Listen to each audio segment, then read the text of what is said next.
บ้านไก่ที่จ้วย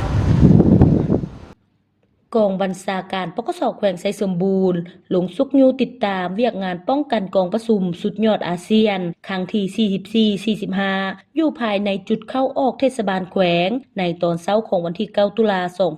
2024นำโดยท่านพันเอกอินปัญญาติวงศ์รองกองบัญชาการปกสแขวงไสสมบูรณ์พร้อมด้วยคณะการลงมาเคลื่อนไหวกวดกาอยู่แต่ละจุดป้องกันยังได้รับฟังการรายงานสภาพการจัดตั้งปฏิบัติหน้าที่เวียกงานวิสาเฉพาะแต่ละจุดป้องกันโดยย่อเห็นได้ว่าแต่ละจุดป้องกันผ่านการจัดตั้งปฏิบัติหน้าที่เวียกงานตัวจริงนับแต่ได้บรรจุกำลังลงป้องกันสามารถรักษาได้ความสงบความปลอดภัยรอบด้านได้ร้อยส่วนร้อยพร้อมนี้ท่านพันเอกอินปัญญาติวงศ์รองกองบัญชาการปกสแขวงไสสมบูรณ์ได้แสดงความย่องยอสมเสยต่อผลงานแต่ละจุดป้องกันที่ได้เฮ็ดหน้าที่ป้องกันเวรยามพร้อมทั้งเน้นหนักให้คณะรับผิดชอบอนุกรรมการป้องกันแต่ละจุดต้องเพิ่มทวีสืบต่อเอาใจใส่สุมทุกกำลังแห่งเข้าในการป้องกันกองประชุมสุดยอดอาเซียนครั้งที่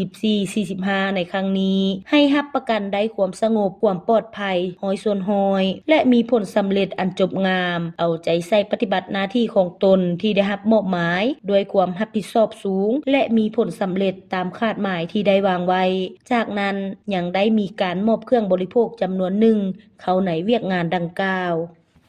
เล่นไปเล่นมาเพิ่มทวีเขาตื่นจากปกติเล่นมาเดี๋ยวนี้ไม่ใช่มันก็สิยังบ่พอไรบ่มันหลังมาออก เฮ็ดแล้วจะค่อยเฮ็ดเปียกเป็นปกติเล่นมาไว้เด้อ